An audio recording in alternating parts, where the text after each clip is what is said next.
Hello, people! Estamos aqui iniciando mais um episódio do Ialabacast, onde nós vamos falar bastante hoje sobre o mundo de experiência do cliente, da narrativa, não só na parte técnica, como também toda uma construção e muita prática, porque é o que importa aqui também para a gente poder compartilhar, para que vocês tenham insights, aprendam um pouco sobre o assunto. Então eu estou com uma pessoa aqui dividindo a bancada comigo hoje, a mesa, para que a gente fale bastante sobre isso. Mas antes, não posso deixar de falar para vocês aqui do livro que encabeça e traz o título do podcast, que são das pessoas no centro dos negócios. É o que traz o título do livro, que vai fazer aí 1 ano de lançamento, onde aí defende, né, a cultura people-centric, não só na customer-centric, porque a gente precisa ir muito mais além. Os negócios são formados por pessoas, então a gente precisa entender muito mais de pessoas do que simplesmente de negócio. Então, se você quiser adquirir o exemplar, o QR Code está aí rolando pela tela, que você vai visualizar em algum ponto.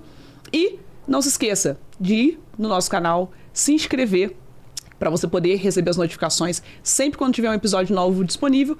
E quando você assistir qualquer episódio, esse aqui mesmo, você curte, comenta, também compartilha com as pessoas.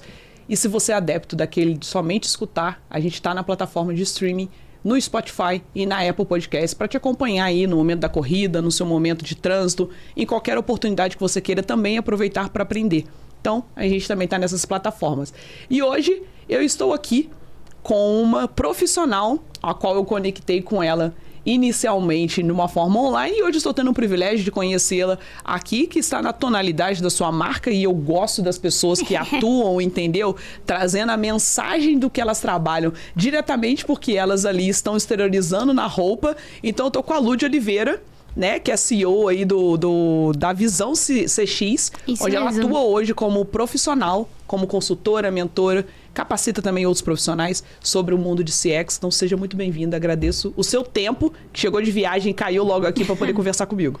Nossa, eu que agradeço o convite, não esperava, para mim foi uma honra, e que bom que deu certo, né, bateu, porque semana passada estava no Chile, mapeando experiências, e hoje eu tô aqui para falar de experiências, então obrigada pelo convite. Ai, fico feliz mesmo. Então, assim, já deu pra você sentir, né, gente? A pessoa veio do Chile, então já pensa o que ela não vai ter para compartilhar com a gente aqui e o que eu não vou ter para perguntar para ela poder contribuir. Com certeza. De início, Lu, né, não só para mim também, mas principalmente para poder a audiência te conhecer um pouco mais, né? Você hoje que está atuando nesses papéis que a gente sinalizou, e para isso existe uma construção até chegar nesse momento, né? Não caiu nesse momento. Sim. Agora.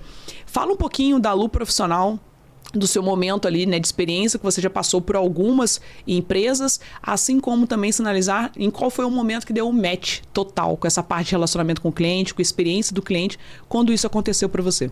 Tá, vou tentar resumir um pouco a história, porque ela é longa. Então, começou em meados de 2000, estava fazendo faculdade e eu precisava pagar a faculdade, eu estudava marketing.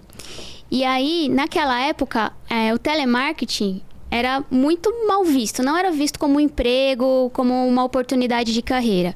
Então, qual foi o meu pensamento? Poxa, preciso arrumar um emprego para poder pagar minha faculdade até trabalhar na área. Uhum. Vou ser telemarketing até arrumar um emprego. Uhum. Fui, nunca mais saí. Ou seja, o telemarketing não era o não emprego era emprego, ainda. Não era visto na minha percepção e na percepção de várias pessoas. Sim. Era algo, cara, tá ali porque as pessoas tiravam sarro por conta do famoso gerundismo, por conta daquela coisa chata de vendedor que ficava vendendo pelo telefone, enfim. Mas eu tinha que faculdade para pagar. Então, entrei, comecei na área de atendimento, já fui operadora de cobrança, operadora de vendas, de saque. Só que eu comecei a crescer na área. Porque uma vez que você entra, você descobre que existe um mundo dentro do call center. E o mundo que me encantou foi mais um mundo da parte estratégica, qualidade, processos, treinamento. E o engraçado é que, na época da minha faculdade, a matéria que eu mais gostava era marketing de relacionamento. E aí eu não conectava, tipo, call center com marketing de relacionamento, mas tem tudo a ver, porque você tá ali lidando direto com o seu cliente, com uma dor do seu cliente. Então, tudo que você precisa desenvolver é o relacionamento com o seu cliente para poder tratar a dor. Então, por isso que eu acabei crescendo mais nessa parte estratégica. E aí eu fui me especializando, fui para a parte de gestão. E aí, uns anos atrás, há uns 5 anos mais ou menos, eu atuava como coordenadora de qualidade e treinamento.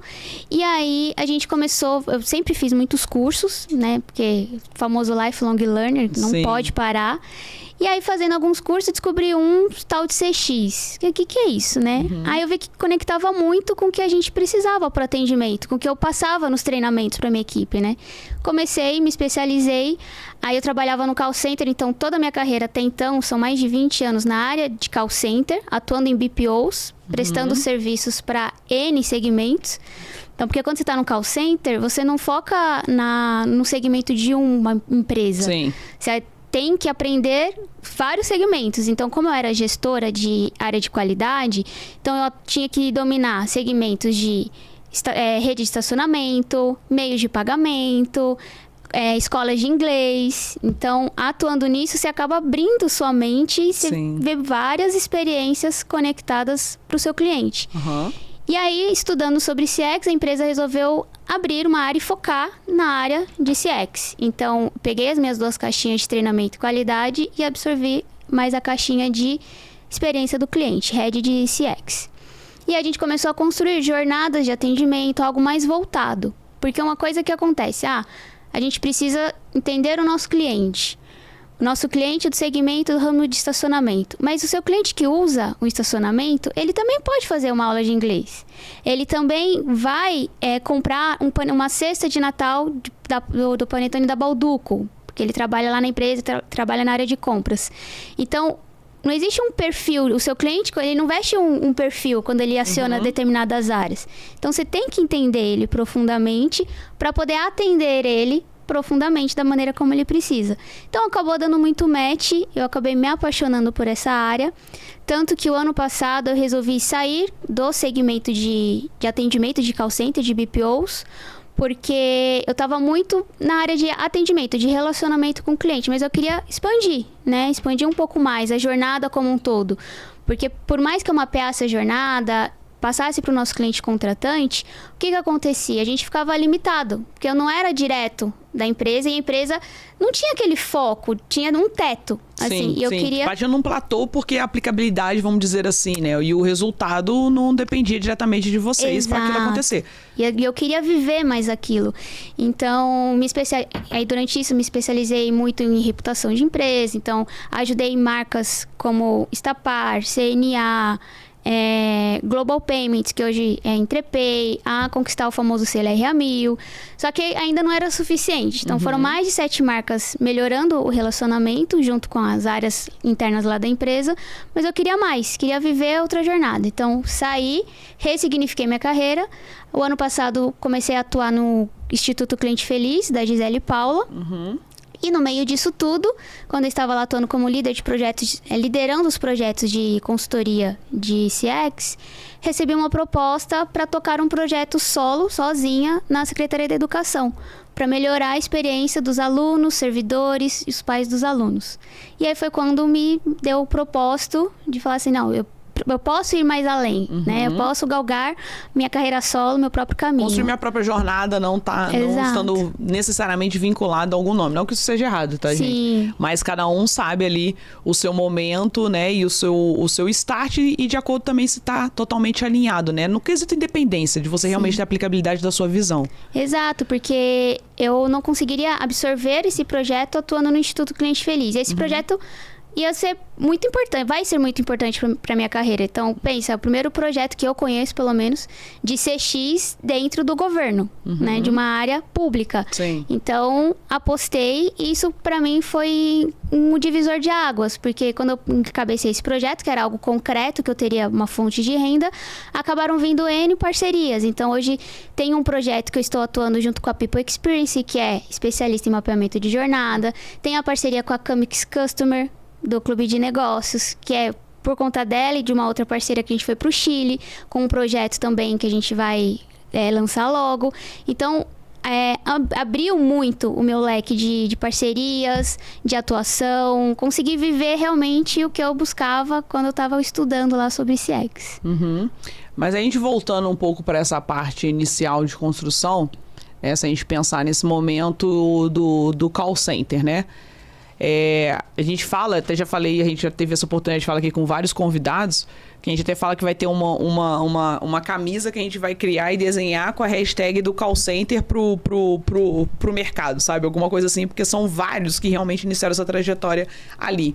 Sim. E existe esse estigma, né? E eu gosto sempre que as pessoas que estavam, né, que atuaram já no call center, elas tragam essa visão, porque hoje ainda é um ponto de empregabilidade muito grande. Sim. Tá? Principalmente hoje, se a gente colocar tanto para homens quanto para as mulheres, hoje, realmente, da população negra do país. Geralmente é a porta de entrada para a maior parte dessas pessoas, como foi para mim.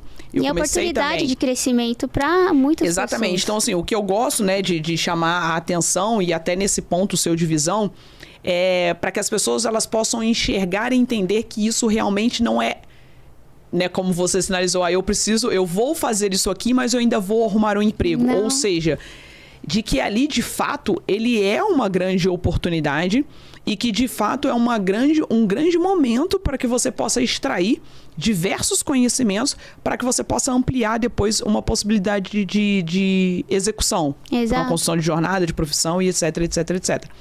Foi quanto tempo? Tipo assim, o galgar de momento de construção, você teve dentro do próprio call center ou isso foi para os momentos posteriores, depois que você já tinha saído desse universo? Não, foi dentro do próprio call center. Então, eu fiquei uns 2 anos como operadora de telemarketing, né? Cobrança, enfim. E aí, eu comecei a crescer. Aí, eu fui para a área de monitoria, de qualidade, que monitorava os atendimentos. Depois, a área de treinamento. Aí comecei a crescer para a área de gestão, né? Gestão da qualidade e gestão da área de treinamento. E aí, dentro desse crescimento, eu acabei caindo numa empresa, numa BPO também, que tinha muito esse olhar para a experiência do cliente. Então, eles resolveram, cara, eu quero uma área de experiência do cliente para a gente olhar para os nossos clientes, não só os contratantes, mas o cliente final, que é quem a gente atende, de uma maneira diferente. E foi em meados de 2019, mais ou menos, que a gente começou a construção dessa área para a gente focar, né, num olhar mais pelo cliente, né, com foco do cliente, não foco só no cliente, em atendimento, porque um dos maiores desafios que a gente tinha com os nossos clientes é que, assim, muitas vezes, quando uma empresa ela busca terceirizar um atendimento, ela não vê a área de atendimento como uma oportunidade para ela melhorar o negócio dela, para ela se engajar mais com o cliente. Ela vê como um custo. E quando você tem uma área de CX, a área de CX ela consegue mudar um pouquinho, melhorar um pouquinho essa visão. Porque é ali no atendimento que você tem a base para todas as oportunidades de negócio que você pode oferecer para o teu cliente. Porque é feedback que seu cliente está te dando de graça ali. Quando ele tem uma dor, não é só uma dor que você tem que tratar. É um feedback como uma oportunidade de negócio que ele tá te tratando. Então, a gente começou a esse olhar e a quebrar alguns paradigmas, porque o cliente ele contratava com uma área de custo, mas a gente mostrava que era muito mais do que isso, e estigmas como, tem que diminuir o tempo médio de atendimento porque está muito alto e aí tem que contratar mais pessoas. O cliente não quer pagar mais pessoas para atender, quer diminuir. E aí eles focavam em fazer o atendimento rápido. E aí a minha missão como head de CX era, não é assim que a gente vai melhorar. A gente tem que olhar para o tempo médio de atendimento com a ótica no que a gente pode melhorar no processo. Porque se a gente obrigar, eu falo porque experiência própria, né? Já fui operadora, então foi um divisor de águas para mim. Se a gente olhar só pela ótica de fazer o operador falar mais rápido, ele não vai atender do jeito que ele precisa, ele vai ficar focado mais no tempo do atendimento que ele precisa acelerar do que em tratar e acolher aquele cliente da forma como ele precisava. E muitas vezes a oportunidade de melhorar o TMA está no processo. Poxa, quantas telas o operador ele precisa abrir para poder buscar uma informação para o cliente? Sim. Quantos sistemas ele precisa? A gente tem um case que foi um dos meus maiores dentro do call center, que foi quando a minha área mapeou o que um consultor precisava para poder realizar um atendimento. Então, ele tinha que ser capacitado em 7 sistemas. Em cada atendimento, ele tinha que acessar uma média de pelo menos 3 sistemas. Ele tinha que consultar a gestão, a base de conhecimento, que a informação mudava a todo momento. E o cliente só ligava para reclamar. O maior motivo de contato era a reclamação. Sim. Então, pensa como fica a cabeça da pessoa ouvindo o cliente brigando, tendo que acessar N sistemas. Quando a gente mapeou tudo isso, através de um projeto de CX, a gente mostrou para o nosso cliente, a gente conseguiu mudar todo o ecossistema. Então, o cliente, a gente saiu de um CRM, fomos para outro CRM que teria integração. Então, aqueles três sistemas que ele teria que consultar, ele não iria precisar, porque teria integração com um único CRM. E aí sim você tem um ganho enorme no TMA. Uhum. Então, hoje eu vejo que se eu não tivesse sido uma operadora de telemarketing, eu não teria aprendido essas dores, não teria me conectado com o cliente, entendido por que o cliente entra em contato, né? Quais são as dores. Para poder hoje, com uma visão mais estratégica, construir projetos de melhoria que foquem não só na eficiência operacional, mas também em ter um atendimento mais agradável para o cliente e uma melhor qualidade de vida para o operador. Porque eu sou da operadora raiz, que tinha 15 minutos para comer o lanche. Sim. Não sei se você é dessa época. Call center, se a gente for pela CLT, o que está na lei é o que funciona. 6 carga horária, 6 horas, 15 minutos de intervalo. Isso é o padrão, vamos dizer assim. E aí, você sinalizou uma coisa que eu queria te perguntar, que a diferença, né, ou a necessidade, a importância de ter uma visão de CX para que se possa compreender ou talvez identificar a relevância da área de atendimento. Né? Você falou que a diferença de se ter o CX, me corrige, tá? Sim. Se o pensamento realmente não foi esse, é para poder facilitar, enxergar e sinalizar que o atendimento ele tem essa função estratégica. Tem. Você não acredita que, né, não necessariamente é pelo fato de se ter uma pessoa de CX para enxergar e compreender isso, mas isso não esteja hoje numa falta de preparo, da falta de uma gestão e líder da própria área de conhecimento total para poder ter esse tipo de resultado? Não, total. O que eu acredito, na verdade, é que CX, ele não tem que ser uma área. Ele tem que ser uma mentalidade com todos da empresa. Sim. Mas a gente não tá aqui no Brasil, pelo menos nas empresas que eu tenho contato, nessa maturidade. Então, o CX, ele serve para quê? Para ser a governança dentro e conectar as outras áreas com essa visão. Porque, por exemplo, falando do cenário de call center. Se um gestor de call center recebe do cliente uma demanda falando que tem que diminuir o TMA... Se ele não tiver esse apoio estratégico, como ele está lá muito ali na rotina, o que ele vai pensar? Cara, vou dar feedback na operação que eles precisam melhorar o TMA. E aí, cada operador vai melhorar do seu jeito. Isso que eu tô falando, vamos lá. Se eu pensar aqui, se esse líder, né, vamos dizer que a falta da visão e da aplicabilidade, ele tá nessa liderança. Exato. É a falta de preparo de uma liderança. Total. Não necessariamente, né, que se a gente pensar, porque de fato, grande parte das empresas ainda não tem uma área de CX implementada, não tem todo o enfoque ou talvez no desenvolvimento para poder atuar, né? Que a gente sabe que realmente a experiência do cliente, ela é algo que precisa ser promovido por todo mundo, porque, né, todo mundo passa, o cliente passa por todo mundo, não vou falar assim, o cliente passa pela mão de todo mundo, que não vai soar muito bem essa frase, mas o cliente passa por ponto de contato com grande parte da empresa como um todo. E aí, a gente pode entender que, na verdade, tipo assim, talvez é a falta de visão estratégica da liderança direto. Total. Tá? Porque, por causa exemplo, raiz tá ali. Tá nessa falta de visão. Não necessariamente, porque isso é até importante, né, para quem tá acompanhando entender, porque de repente a pessoa, na área dela, na empresa dela, só tem uma área de atendimento, ela não tem uma área específica de CS, não tem um CX, etc e tal.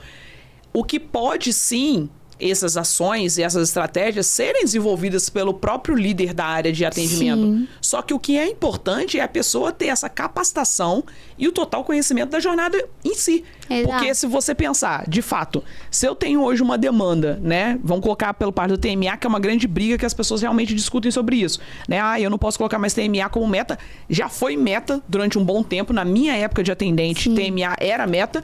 Então, tipo assim, eu não posso colocar TMA como meta, porque, ou se o TMA está muito elevado, por que ele está elevado? Exato. É o que eu preciso, eu acredito que é muito mais uma visão da liderança direta do que talvez, tipo assim, não, né, trazendo a pessoa, porque o CX, ele é estratégico. Se a gente pensar o que está por trás da área CX, e aí eu quero que você complemente depois trazendo a sua visão pela prática, o papel dele é ser estratégico.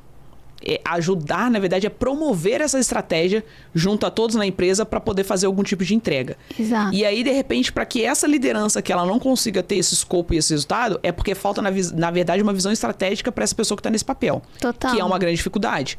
Eu não lembro agora qual foi o percentual, mas eu vi uma pesquisa onde os líderes comerciais, né, os líderes gestores dessas áreas, eles sinalizavam que eles tinham uma grande dificuldade de estruturar equipes de atendimento, porque eles não conhecem de atendimento.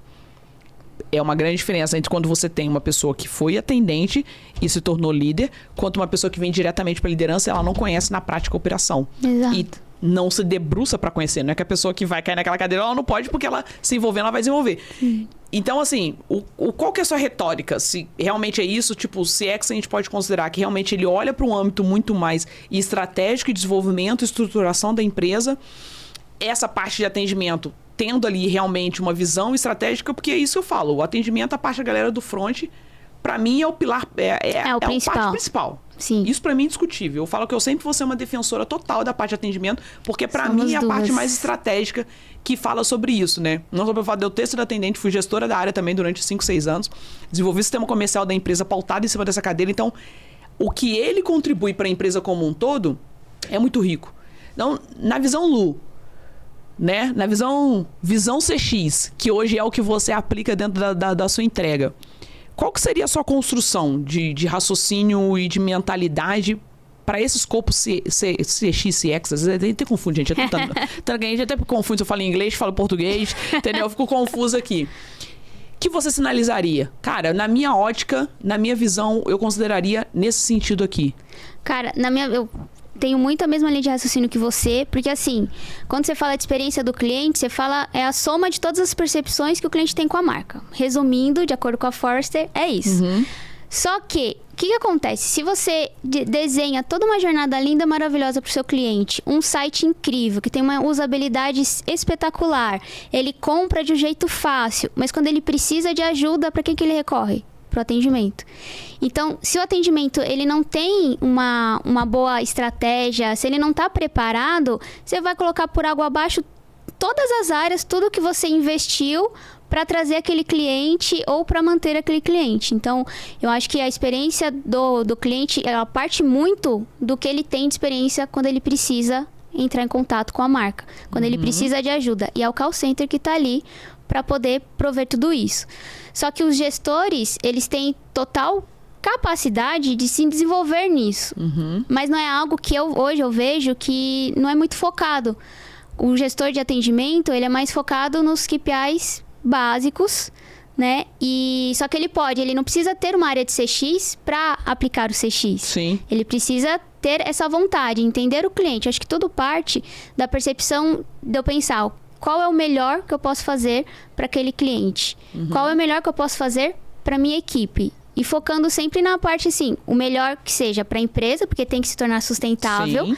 mas que também atenda às necessidades desse cliente. Mas não é algo que eu vejo muita prática de focar no desenvolvimento dessa liderança, sabe? A liderança, ela é, muitas vezes, quando o BPO foca no desenvolvimento, eu falo que eu já passei por algumas, uma grande deficiência é a falta de capacitação da liderança. E aí vira uma bola de neve, porque é por isso que a liderança não consegue desenvolver esse olhar mais estratégico e ela acaba ficando na função só executora. E aí acaba virando um líder de atendimento, ele acaba virando um operador com e-mail. Porque quando ele não é desenvolvido. Claro Sim. que tem as exceções, tem empresas que desenvolvem, que focam, e você pode ver a diferença nisso. Por exemplo, o atendimento da Apple. O atendimento da Apple, você pode ter certeza que eles têm uma capacitação incrível da liderança, porque você sente muita diferença. Quando você liga para uma Apple, que você precisa de um suporte, quando você liga para uma outra empresa que você sabe que não foca tanto. Ou a Amazon da vida. Então, são empresas que têm esse olhar. Então, elas acabam investindo não só numa área de CX, mas também na disseminação dessa visão estratégica com o olhar do cliente, né? E a gente considerando né? A gente até teve alguns dos episódios que eu estava conversando também com uma outra profissional, e a gente sinalizou justamente essa deficiência, por vezes, na verdade, do líder, dele acabar recaindo por parte da operação, não só, às vezes, por falta, eu acredito que seja, aí entra, hoje, colocando na sua sinalização, entra um efeito cascata. Por quê? Se não há um desenvolvimento por parte dele, e aí, por vezes, o líder que está na liderança tática, ele recai para o operacional pela falta também de tempo ou de desejo dele de querer desenvolver a própria equipe. Sim. Porque o que é o papel primordial de uma liderança é você fazer o quê? É você desenvolver pessoas. É gestão da equipe, exato. Então, assim, eu tenho até uma frase que eu sempre falo: o resultado do seu time está proporcional ao tempo que você investe na capacitação delas. Acabou. Sim. Então, assim, não tem como eu esperar que ela me entregue algo a mais se eu não me debruço num tempo para investir nela. O investir envolve aí várias vertentes. É entrega sobre produto, sobre serviço, sobre criação e desenvolvimento de processo, sobre criação de estratégia. Ou seja, isso é obrigação do líder de fazer. A pessoa ela não vai fazer isso sozinha. Pelo menos ela poderia até, de repente a pessoa tem uma expertise? Tem, mas não é o papel. Ela pode fazer se ela quiser fazer algo além, mas não é o que lhe compete. Então, se a gente pensar que existe essa falta de visão estratégica pela própria liderança, é porque alguma liderança está falhando. Começa lá em cima. Entendeu? Ou porque essa própria liderança ela pode até ter, só que para ela poder agir dessa maneira, ela precisa desenvolver a parte operacional para entregar algumas outras coisas e eu também não me debruço sobre aquilo. Ou seja, a gente tem um grande problema, vamos colocar assim, um grande fator para que alguma coisa funcione que está no papel realmente do líder. Exatamente. O líder tem um papel principal.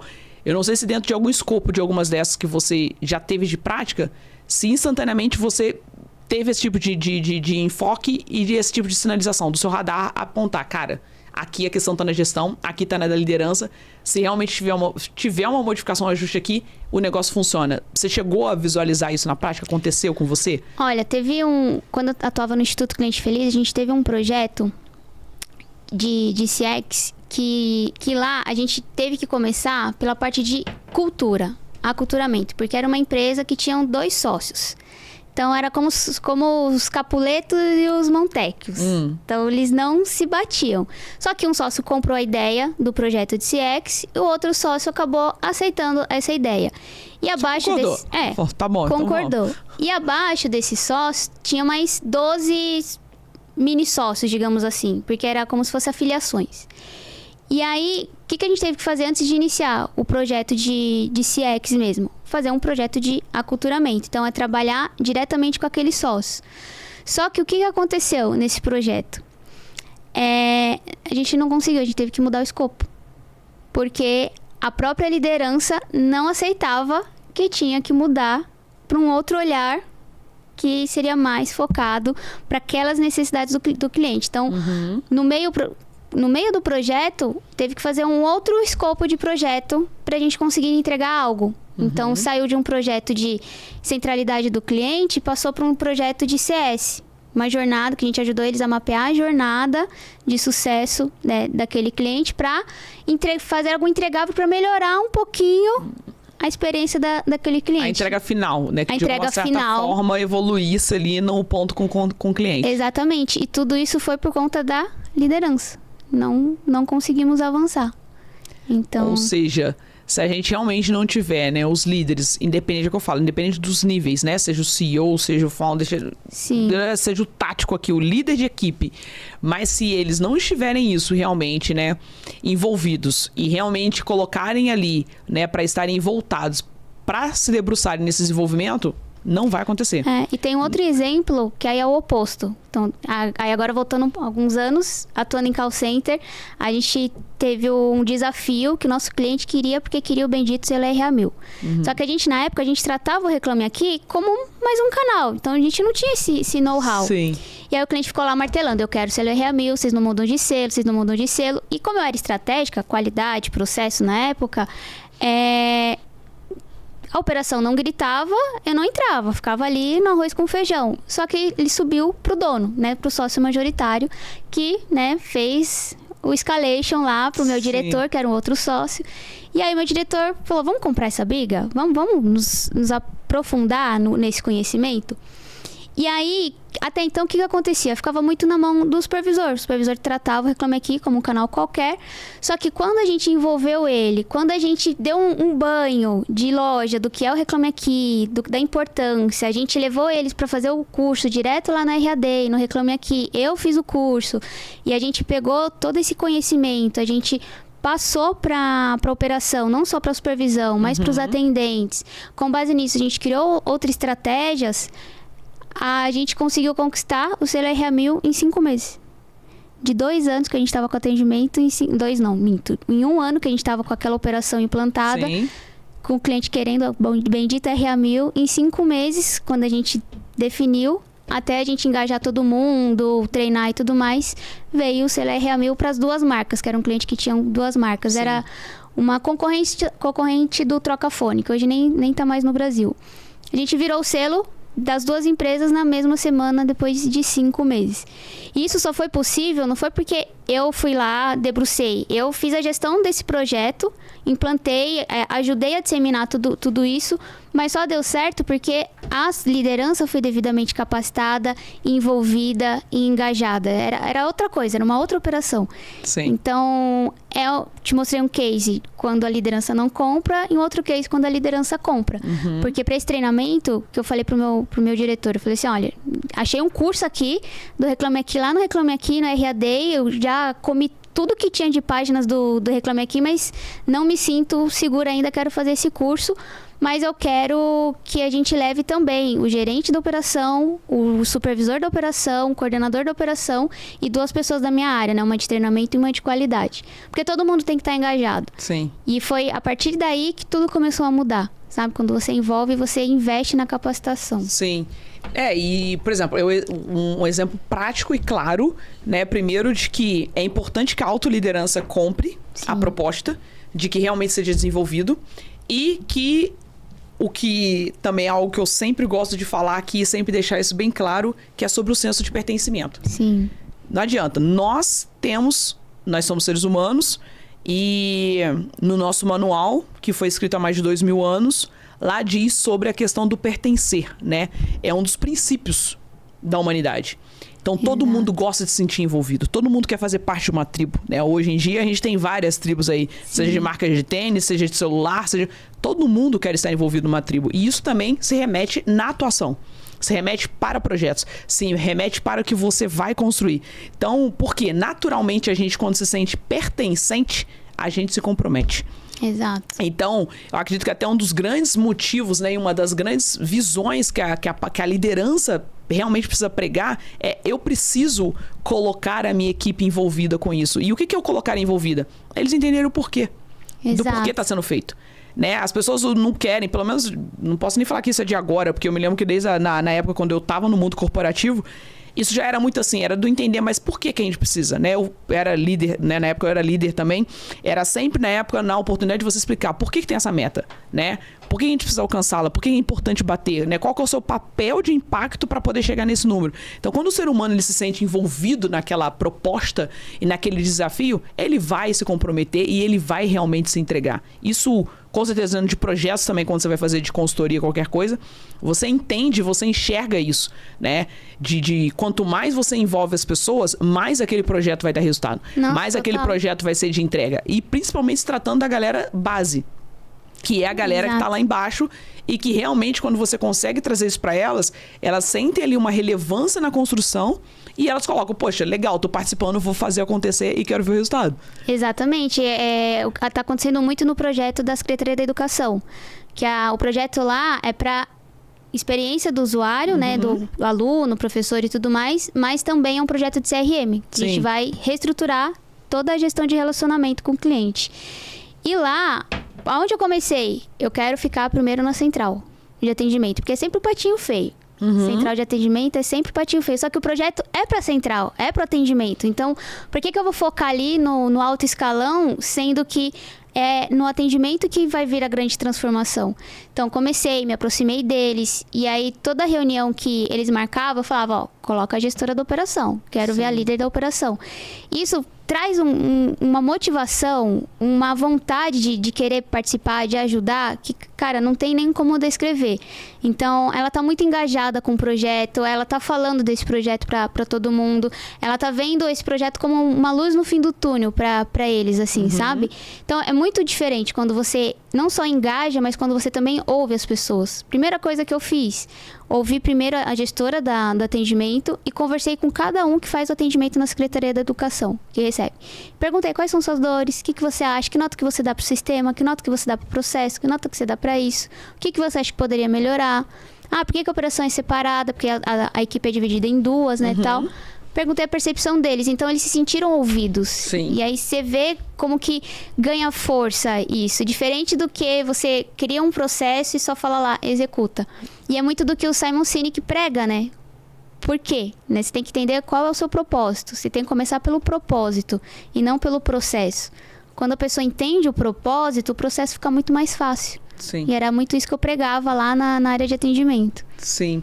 E até a gente trazendo por essa parte, né, hoje, prática, né, de jornada, o que você, Lu, dentro da prática e aplicabilidade, coloca primeiro, né, pra galera que tá acompanhando, bem a visão do que é essa construção da jornada do cliente, como ela funciona, o que você considera como pontos ali principais a serem identificados e analisados para que ela realmente seja efetiva e que seja realmente aplicável, né? Para que não sejam jornadas de parede. Sim. Então, fala um pouquinho sobre isso e depois, até se você, depois de passar por essa parte conceitual, você tiver alguma coisa na prática, né? Que você tenha feito recente ou que você tenha ali em mente para poder sinalizar, para eles poderem identificar esse ponto de junção aí de conceito e aplicabilidade.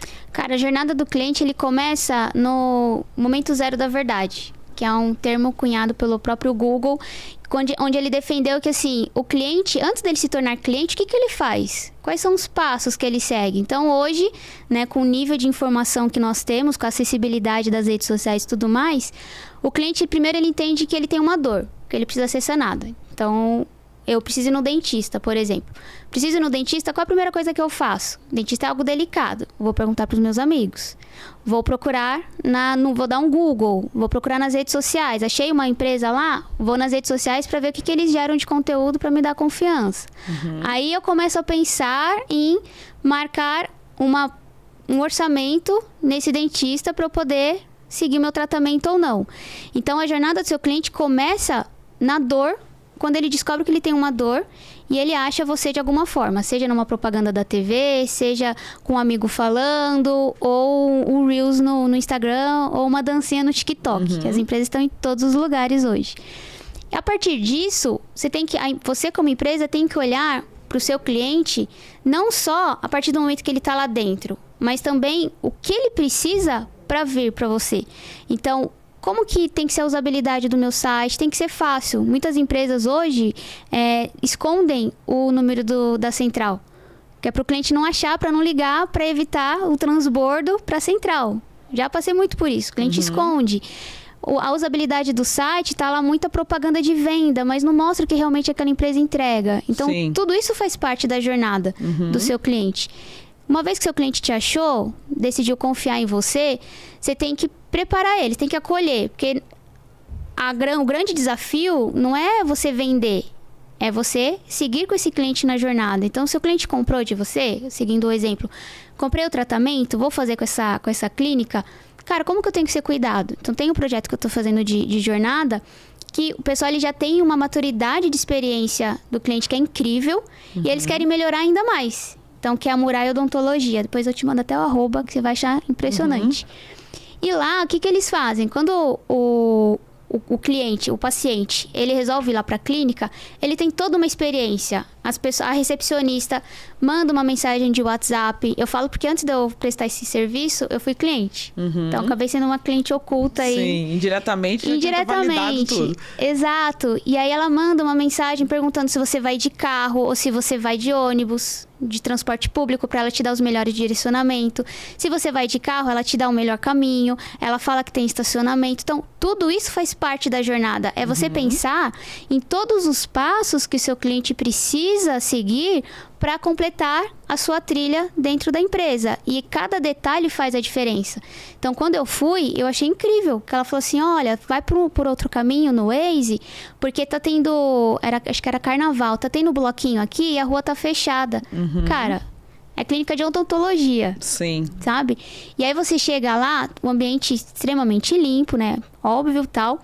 Isso já é o básico, mas é o básico muito bem feito. Ele te dá o propé para você proteger os pés, para manter o ambiente limpo. Você entra na sala, você vê uma TV assim com Bem-vindo a Lucileide. Tudo isso é jornada do cliente, sabe? Porque o que eles fazem? Eles pensam, tá, meu cliente ele chegou na clínica. Como que eu quero que ele se sinta acolhido? Não é só o que seu cliente faz, mas o que a empresa quer que o seu cliente sinta. Então, você tem que pensar qual que é a emoção. Qual que é a emoção que eu quero que despertar? Quando a gente fala de dentista, para muitas pessoas é traumático. Sim. Né? As pessoas têm dor. E eles se especializaram nisso, em tratamentos para pacientes traumatizados. Então, cada detalhezinho, eles pensam em proporcionar a melhor experiência. Fui fazer a avaliação. Cara, tirou uma foto que eu me senti uma modelo. Não é só abre sua boca, eles tiraram foto, sabe? Aí envolve tecnologia, envolve investimento, envolve atendimento, envolve tudo. Quando eu fiz a primeira consulta, antes de colocar o aparelho para deixar a boca mais aberta assim, eles passam um protetor labial para sua boca não ressecar. Sim, que é uma situação além de constrangedora. Exato, você fica com a boca seca, sabe? Então, é você pensar em cada... A jornada, resumindo, é você pensar em cada detalhe que você pode proporcionar para o seu cliente para que ele tenha uma jornada confortável com você. E não é só vender. Ah, vou vender, depois eu vou cobrar, ele vai começar a usar o produto... E não para por aí, né? Tipo, como que eu posso me conectar com esse cliente? Porque a gente está na era da experiência. Sim. Né? Joseph Pine, lá em 1998, já criou o artigo, só que acho que agora que a gente começou a focar mais, né? E na era da experiência, você vender um produto ou um serviço de alta qualidade com preço justo é commodity. Já é básico. É o básico, é um arroz com feijão. Você não faz mais que a sua obrigação. Você vai se diferenciar para o seu cliente quando você conseguir se conectar e transmitir memórias dentro dele que vai marcar a vida dele. Porque ele vai comprar N coisas ao decorrer da vida dele, ele vai usar N serviços, mas empresas que conseguem se conectar emocionalmente é o que vai ficar marcado. Sim. Por isso que a Disney é a Disney. Sim. Né? É aquilo, né? O seu cliente, ele nunca vai esquecer como você fez ele se sentir. Nunca, exato. Ponto. Seja isso bom, pro bem ou pro mal, exato. Seja dos dois lados da moeda aí, tá? Não vai achando que é só para um lado não, mas pro outro lado também. Então, esse cuidado, na verdade, o que eu acredito que, né, o que a jornada, ela vem se tornando uma ascensão e vem se tornando tão significativa para que as empresas realmente elas parem para analisar. Primeiro que antes elas também terem esse escopo da jornada, né, pela percepção do cliente, o impacto que elas querem causar, ela ter essa clareza primeiro do seu interno, né? Do seu fluxo de processo interno, primeiro de como tudo funciona. Exato. Porque é uma premissa para que você possa aí sim você ter essa construção da jornada do cliente. E essa jornada do cliente, ela começou realmente a ser necessária. E aí você até fala pelos sentimentos quando seus clientes fazem essa procura. Por quê? Porque realmente, além do que eu preciso entregar a solução, foi isso que a gente acabou de falar agora. Eu preciso me preocupar em como ele vai ter, o que ele vai ter desse sentimento de emoção causado pelos momentos que ele entra em contato comigo. Exato. Essa precisa ser a minha grande preocupação. Eu preciso zelar por isso. E quando você coloca nessa parte da jornada, como é que você faz, né? Vamos colocar assim, de acompanhamento para saber se ela está assertiva ou não. Porque isso também é muito que a gente vê hoje de dificuldade. Criam-se jornadas, né? Jornadas ideais, etc. ali. E que por vezes não é a mesma que acaba acontecendo na realidade. Sim. Então, como é que você faz esse equilíbrio ou essas validações para poder ter esse check de não, essa é a jornada ideal do cliente aqui, da @X, vamos dizer.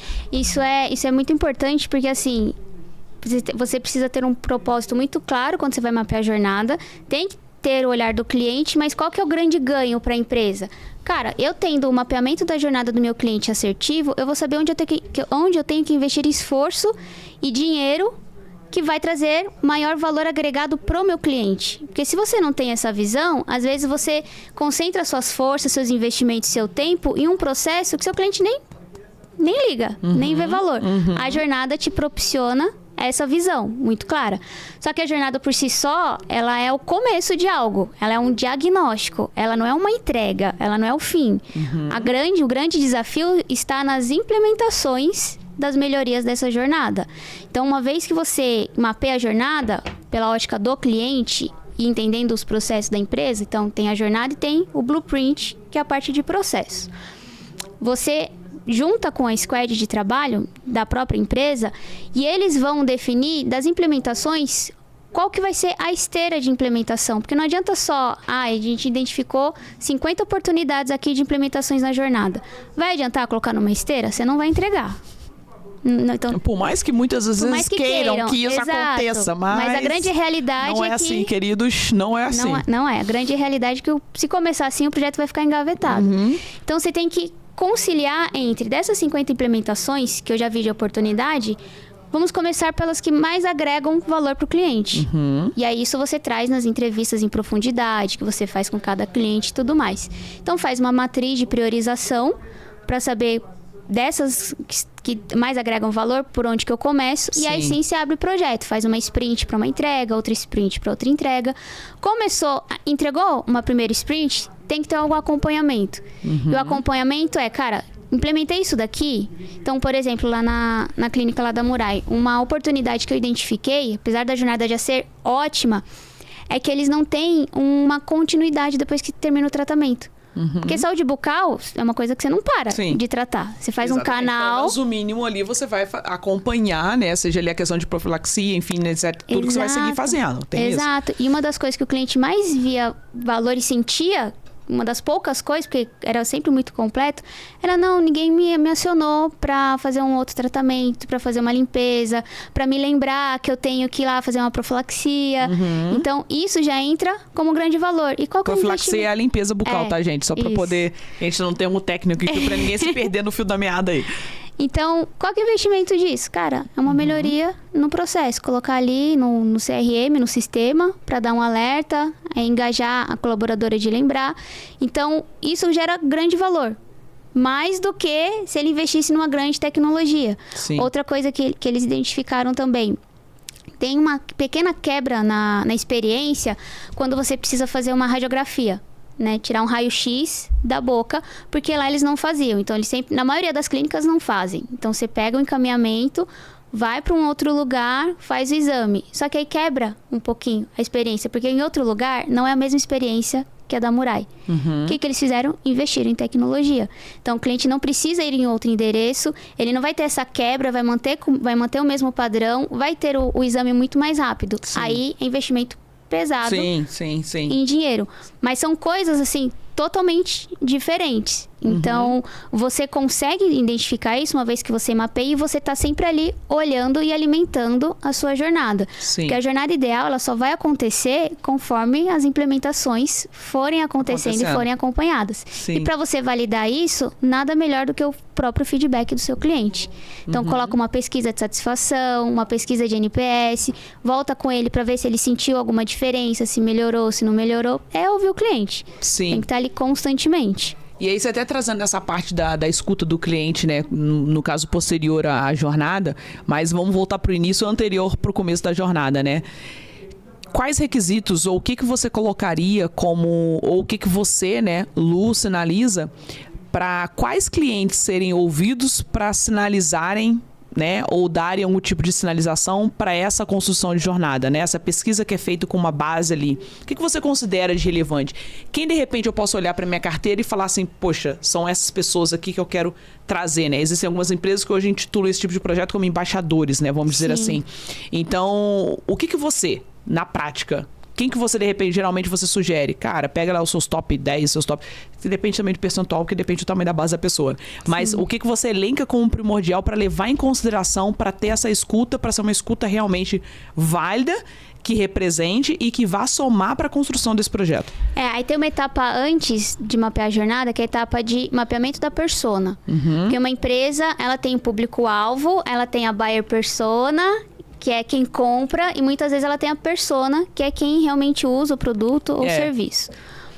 Que é a representação, né, gráfica de um comprador. Não como público-alvo, mas uma pessoa ali. Se o seu cliente fosse uma pessoa, como que ele seria, né? Quais são as aspirações, quais são as dores e tudo mais.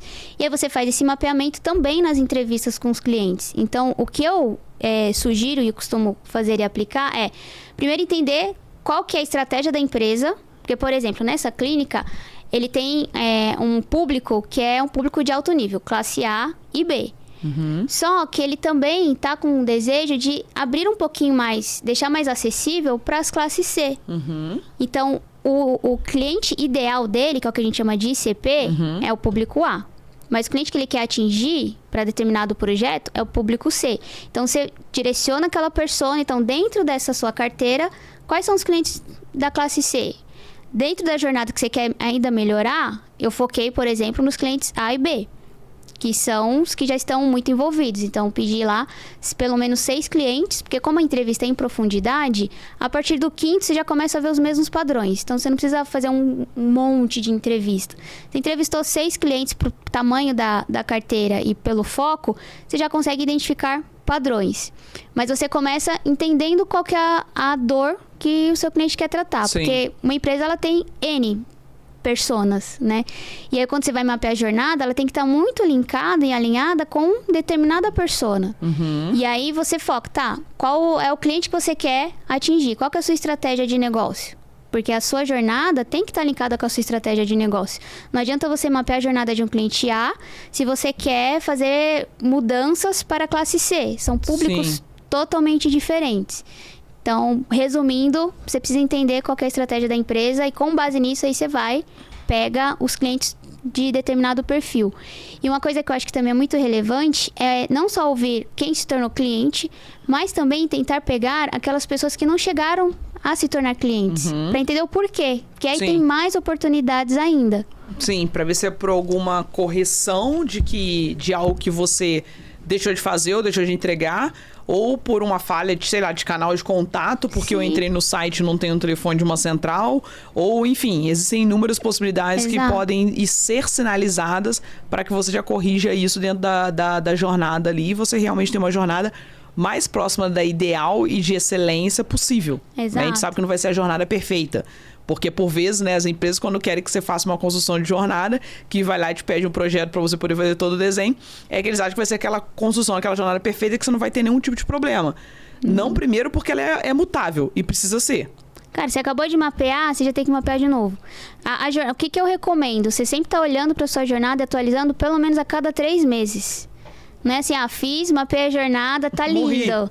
Aí coloca num PPT, apresenta pra diretoria. Põe na parede lá da sala, turma, a partir de agora, temos a jornada do cliente aqui, ó, validada, ratificada, fincou a bandeira e acha que tá pronto, que é o que acontece. Muitas vezes. É o que acontece. E isso porque o que é importante também, a gente sempre enfatizar, né, Lu, a gente que trabalha com esse enfoque, é deixar sempre claro que quando a gente trabalha primeiro, né, a gente tá lidando com pessoas e processos. E colocando principalmente sobre pessoas. Né? E eu falo que é muito engraçado porque quando a gente vai para trabalhar nas empresas, a gente vai colocar sobre isso e falar, porque o cliente não sei o quê. E é trazer a retórica para que a pessoa ela analise para si como é a mudança dela de comportamento dentro do próprio mercado, como ela mesmo muda dentro do próprio mercado, né? O como você troca ali questão de visão ou de opções ou de escolhas, etc. Ou seja, o cliente do seu negócio, ele também passa por essas mudanças comportamentais.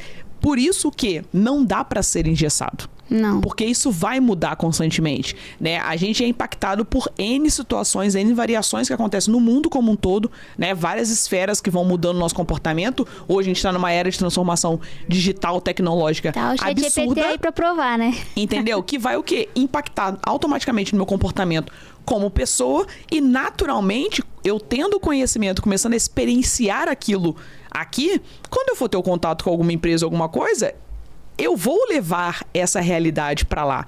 Então, por isso que essa questão de entender de que não tem como ser algo realmente congelado, que é necessário essa melhoria contínua, o acompanhamento, porque quando a gente vai fazer projetos, né, nesse sentido, as pessoas acham que é um projeto que eu comecei, acabei e morreu. Explica, olha, tem toda uma diretriz, uma base de construção, aconteceu, tá aqui, mas isso precisa ser constantemente acompanhado, monitorado, para que possa cada vez ser mais sinalizado e tenha uma evolução constante, porque senão vai ficar parado no tempo também. Muitas vezes é por isso que o termo consultoria acaba ficando mal visto. Porque... O consultor veio aqui, entendeu? Aqui, dá o diagnóstico e não vê evolução. Gastei dinheiro. Exato. E, na verdade, né, falta ali uma constância para o resultado começar a vir. É igual a mudança de cultura. Você não muda uma cultura em menos de 6 meses. Não tem como. Você está falando de pessoas, você está falando de comportamentos, coisas enraizadas. Então, você vai mudar uma cultura para ser mais centralizada no cliente, você vai desde da mentalidade de sinalizar a tua equipe de, cara, você não pode achar que o seu cliente é chato. Começa aí o comportamento da visão do cliente. Carai, tem que atender aquele cliente chato. Ai, não consegui vender para aquele cliente chato. Começa aí uma mudança de comportamento. Sim. A partir do momento que você usa termos como esse, você está atraindo ainda mais insatisfação, né? Seu cliente ele tem que ser ali muito pegado ali na mão e ser tratado com todo o carinho do mundo. Mas também tem que ter aquele olhar sobre como que tá a experiência também do meu colaborador. Por que ele tá achando que o cliente é chato? O que tá acontecendo na rotina dele ali por trás que não tá ajudando ele a ter uma visão diferente para entender a importância daquele cliente ali? Porque sem cliente não existe empresa. Mas sem colaborador não existe nenhum serviço prestado para o cliente. Então, as coisas andam muito juntas, né? Exato. E isso é exatamente até a temática que tem no livro, né? Quando eu vou querer ler, já procurei na Amazon, mas eu não achei. Não, depois eu tô vou pra querer cadastrar na Amazon aí, mas eu não... Infelizmente eu não fiz o dever de casa, eu não fiz. Mas porque o desenho que eu fiz justamente enxergando isso pela prática, né? De atuar com essa construção dentro das empresas foi uma coisa que eu enxerguei. E foi quando eu vi que as pessoas precisavam compreender que a questão era muito mais além. Então foi quando eu desenhei no último capítulo dele, eu faço uma contextualização, né? E depois eu vou passando por esses papéis dentro do livro, fazendo essa narrativa para que as pessoas possam compreender. E no último ponto é onde eu sinalizo e faço essa construção, né? Que eu chamo de tríade dos negócios. Sim. Que é um desenho único, é uma pirâmide, onde ali eu desenho a base e a estrutura do negócio, que é o quê? Líder colaborador. Então, por quê? Porque isso é a base. Independente de que exista uma hierarquia entre os papéis, né, nessa execução ali, a gente sabe disso. Só que, para que a coisa possa acontecer, essa relação ela precisa ser mútua e precisa ser uma mão dupla. Né? Eu preciso ter uma troca aqui, porque por mais que eu direcione, que eu desenvolva, que eu crie, no momento de aplicabilidade, você precisa me sinalizar se isso realmente está fluindo ou não está fluindo. Sabe? Qual é a validade daquilo, se realmente teve sucesso ou não teve sucesso. E essa nossa troca mútua aqui nessa base, ela direciona para um único alvo, que é o cliente. Exato. Acabou. E aí entra justamente essa retórica. Você vai ver, tipo assim, o que eu sinalizei aí, e foi por isso que veio esse nome do livro. Esse nome eu não tinha nem tido, assim, a ideia, o título veio justamente por isso, porque quando eu fiz esse desenho, na verdade, o que eu enxerguei, eu falei, cara, não é o cliente no centro, o cliente ele pode estar no topo. Mas eu tenho aqui as pessoas que fazem esse movimento acontecer, e são as pessoas que estão na centralidade. Então, tipo, é uma coisa que eu já venho defendendo há mais de anos, porque esse livro, por exemplo, já tem 1 ano, então, ou seja, eu já falava disso antes até que o livro acontecesse, então foi um tempo de construção. Então, por isso que eu até falo assim que, né, dessa percussão aí de cultura people-centric, né, apesar de muitos estarem, eu já levo para essa retórica, porque é o livro único que tem no Brasil ainda que fala sobre esse assunto hoje, e eu tenho uma felicidade bastante sobre isso, e eu gosto de ouvir quando as pessoas falam sobre essa questão de olhar para as pessoas. Por quê? Porque está conectado justamente com essa mensagem. Porque se a gente não considerar, porque foi o que você falou, eu tenho papéis distintos que têm a sua total relevância. Se eu tiro a liderança, eu perco a direção. Se eu tiro o colaborador, eu perco a execução. E se eu tiro o cliente, eu perco o negócio. Sim. É claro de entender isso. Logo, essa necessidade de compreensão, de promoção de experiências, se eu quero atingir o cliente, eu tenho que olhar primeiro para o meu colaborador. Se eu quero ter um direcionamento e um alinhamento de execução, eu preciso olhar para o meu líder, para a empresa e saber se eu estou também alinhado com aquilo, se é aquilo que eu quero.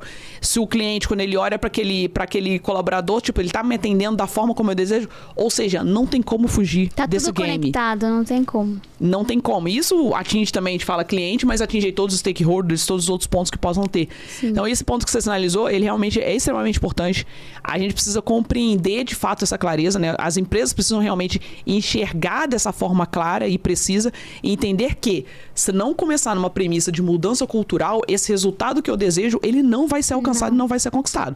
Eu posso ter a melhor jornada no mundo desenhada, eu posso ter tido ela desenhada, pegado o cérebro do Bezos e colocado lá para desenhar para mim, Sim. Mas se eu não tiver mudado a cultura mental, né? Se eu não tiver ali essa questão realmente prática para que as pessoas possam se voltar para isso, não vai adiantar. Não vai, você vai só gastar dinheiro.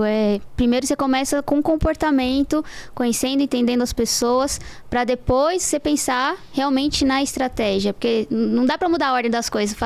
Definir a estratégia, porque tem aquela famosa frase do Peter Drucker. A cultura devora a estratégia no café da manhã. Então não adianta você começar pela estratégia, você tem que começar pela cultura, entendendo que sem a experiência do colaborador, não tem experiência do cliente, porque é ele que vai promover a experiência do cliente. Por mais que você tenha N tecnologias, TI, ChatGPT, é o humano que faz a diferença quando se trata de conexão com o cliente. Conexão emocional é só de humano para humano. A gente ainda não evoluiu. Espero que não evolua para a gente não perder a nossa essência, pelo menos essa parte. Exato. Né? Mas não tem como. Eu concordo com você, como diria minha amiga Cris Machado, né, cara? Pior do que a gente pode ter até robôs humanizados, mas a gente não pode aceitar ter humanos robotizados. Exato. Isso não pode existir. Não. Entendeu? Então, a questão da experiência, a conexão, que eu acredito que as pessoas têm que olhar, é para esse sentido, né? Essa conexão de entrega e a experiência do cliente, ela tá baseada muito nisso. Que é a conexão, que é o que desperta emoção, que é o que gera todo esse sentimento, que aí vem essa questão de engajamento, vem a questão de fidelidade, vem a questão de querer estar junto, vem fazer a questão de credibilidade ali, de você realmente querer estar conectado com aquela marca, porque quando a gente fala dessa questão de lealdade, né, que é o que o NPS traz, é a partir do momento o quanto eu quero estar atrelado com aquela marca visivelmente, publicamente. Por que as pessoas fazem questão de, quando vai numa rede social, ela querer mostrar que ela está vinculada com a usabilidade de determinada marca? Por que eu quero expor de fato que o meu celular tem uma maçãzinha atrás? Exato. Por que de fato eu quero mostrar que, sei lá, o meu tênis é de tal... Por quê? Porque assim, apesar de nós sermos titulados como seres racionais, na verdade, de acordo com a neurociência, nós somos seres emocionais. As nossas decisões estão baseadas em mais de 85% pela emoção. Então, o estudo do Daniel Goleman já mostrou isso, Sim. o estudo do Lindstrom já mostrou isso. Então, às vezes a gente acha que a gente está racionalizando algo, alguma decisão, mas na verdade é o emocional que está ali, a razão, tomando a frente. Ela vem depois para tentar justificar a sua emoção. Exato. Ponto. Mas É o cunho todo emocional. Cara, esses assuntos são sempre muito bons. E tanto que o tempo passa muito rápido, a gente nem percebe, Lu. Verdade. Eu, por exemplo, já fui passar, já vi aqui, porque, tipo assim, o meu timekeeper já fica ali me acionando ali, falando, ela tá falando muito. Mas antes, a gente já tá caminhando pro final. Mas antes, que é um ponto que eu acredito que muita gente sempre também fica num questionamento do que levar em consideração, que é o que eu posso analisar como KPI, como métrica, para poder ver uma eficiência e uma evolução de que a minha experiência, né, a minha realmente aplicabilidade do meu CX, do meu CX, enfim, realmente está sendo positiva. O que você, Lu, nessa prática, considera que, óbvio que a gente sabe que não é assim. Sim. Isso é uma construção, é uma coisa que leva-se um tempo para trazer. Mas o que você considera como sendo um ponto importante que seja um sinalizador para que eu tangibilize esse tipo de resultado positivo, né? O que eu posso olhar? O que você considera ou o que você coloca de aplicação já de imediato para as pessoas considerarem? Olha, eu vou dar 3 KPIs, né? Muitos, não são todas as empresas que usam, mas deveriam, que é o CSAT, que é a satisfação do cliente, o NPS, e um outro que é pouco explorado, que é o volume de motivos de acionamento no seu saque. Se você faz lá um Pareto. Por que meu cliente está me acionando? Tem lá os principais motivos, e esses motivos trazem alguma ineficiência na experiência, cara, eu começo a atuar ali. Isso é muito pouco explorado. E toda empresa tem. Diferente de CSAT, de NPS, que não são todas as empresas que conseguem aplicar com tanta frequência, mas que é igualmente importante, porque você está ali recebendo feedback do seu cliente ali, ó, na hora. Então, é olhar para esses KPIs, olhar para o Reclame Aqui também, KPIs que deixam sua marca exposta, o que você pode fazer para melhorar? Por que você tem aquele volume de reclamações no Reclame Aqui? Porque a experiência do seu cliente está ali, ele está te dando feedback de graça. Quando ele aciona um Reclame Aqui, quando ele entra em contato com a sua central, ele está te dando detalhes, porque muitas vezes a ligação é gravada. Sim. E outras vezes, só pelo motivo do contato, você já entende que tem alguma ineficiência. E você começa a trabalhar ali. Porque se o cliente está te chamando é porque ele tem uma dor. Sim. Então, se você for olhar outras premissas, eu vou fazer um brinde para mandar para ele, personalizado, eu vou mandar lá para casa dele, só que o problema dele, que ele tem todo mês, que é um bendito boleto que ele não recebe no prazo, ele acaba pagando em atraso, você não resolve, né? Que é o famoso, cara, faz arroz com feijão, atua ali direto na dor para depois você pensar em encantar o seu cliente. Sim. Que é de acordo com a pirâmide da experiência, né? Primeiro você resolve a dor dele. Segundo, você tem que resolver essa dor de uma maneira fácil para o seu cliente. Com menos esforço para ele possível. Com menos esforço possível. E, por último, a cerejinha do bolo, o topo da pirâmide, vem o encantamento. Também não dá para você inverter a pirâmide. Sim. Né? Não funciona. Porque botar de cabeça para baixo, não dá, gente. Não dá. Não sustenta, entendeu? Né? Tem que entender que existe uma coisa. Não adianta ficar dando agrado. Pensa, gente, é o que eu falo. O relacionamento com o cliente é igual ao seu relacionamento conjugal, o seu relacionamento amoroso, o seu relacionamento que você tenha com o parceiro, né? Depois, adianta, o seu relacionamento ele vai se manter sustentável e saudável se você ficar apenas dando mimos? a pessoa geralmente ela te questiona falando por quê? Por que você só tá querendo me agradar? O que tá de errado? Ou por que você não resolveu aquele problema? O marido chega com flores, primeira pergunta que a esposa faz, tá me traindo? É simples, adianta você ficar dando bombom todo dia, mas e o problema que ela reclamou que o cara ainda não... É isso, gente. Então, assim, não adianta você querer inverter isso e achar que você ficar dando mimos e brindes pro seu cliente é o que vai manter ele satisfeito e fiel a você. Não é. O que ele quer exatamente é a base daquilo que ele foi buscar. É a solução daquilo que ele foi procurar com você. Exato. Ponto. Se você já fizer isso por ele... E aí depois você evoluindo para cada vez mais aperfeiçoar nesse motivo, é o que você vai conseguir ter realmente essa excelência. E a experiência dele com certeza vai ser a UOL, que é a que todo mundo deseja, que é a que todo mundo quer que o cliente realmente alcance, não é? É verdade. Por que a Amazon é a Amazon? Cara, a experiência tá lá. Em 2 cliques você faz uma compra. O mínimo esforço possível. A Amazon não fica te ligando para saber, como que tá a sua experiência. Não. Ela manda uma pesquisa lá no seu e-mail, mas ela não fica. Outro exemplo, a Netflix. Cara, o melhor atendimento é aquele que não precisa existir. Quantas vezes você precisou ligar na Netflix? Eu tenho um exemplo que eu sempre uso nos meus treinamentos, já tô finalizando também. Não, fica tranquilo. Que é assim, a Netflix... Teve uma vez que eu mudei meu cartão e eu esqueci de atualizar em várias plataformas. E a Netflix foi uma delas. Aí eu não uso com tanta frequência. Quando eu fui usar, apareceu lá uma mensagem falando que teve um problema no meu pagamento. Só que, pasme, ao invés de eu ter que ligar na central ou abrir o aplicativo para ir lá atualizar, não, na própria tela já tinha o QR Code, que eu mirava a câmera já caía direto na página de pagamento. Pra fazer atualização. Ou seja, ela precisou me ligar, você solucionar o problema com menos esforço possível. Esse é o desejo que a gente realmente quer. Exatamente, é simples assim. É tudo que a gente deseja. Bom, muito bom, Lu. E agora, pra gente poder realmente caminhar pro final e a gente finalizar, tem um ponto no final que eu sempre gosto de ouvir dos meus convidados, que é eles poderem completar e trazer pra mim na sua ótica, na sua visão, de acordo com a experiência, de acordo com a sua prática, que é o relacionamento de sucesso com o cliente é você entender a dor dele, o que é importante emocionalmente para ele, conseguir entregar o máximo dentro do seu alcance para que isso aconteça. Independente se você vai ter um processo muito robusto do seu lado, para que ele tenha um processo muito simples do lado dele. Porque às vezes isso acaba sendo invertido. A empresa pensa mais no processo dela, para facilitar o processo dela, e acaba dificultando o processo do próprio cliente. Então, é você pensar, cara, como que eu me conecto emocionalmente com esse cliente? Como que eu posso criar processos para facilitar a minha interação com ele? Eu resumiria assim. Que bom, ótimo.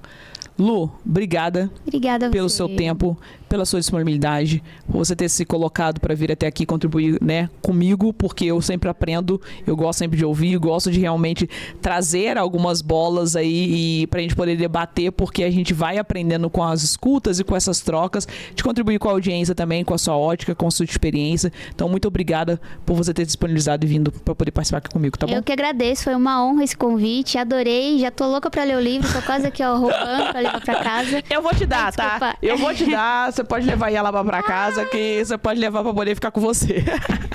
Eu sou fissurada por livros, tô sempre lendo. E quando fala de pessoas, não tem como não chamar atenção. Cheguei aqui, já olhei, fiquei ali, peguei meu celular aqui discretamente, fui na Amazon, que é o menor esforço. Mas não achei, eu ia perguntar, mas quando você falou do QR Code, já...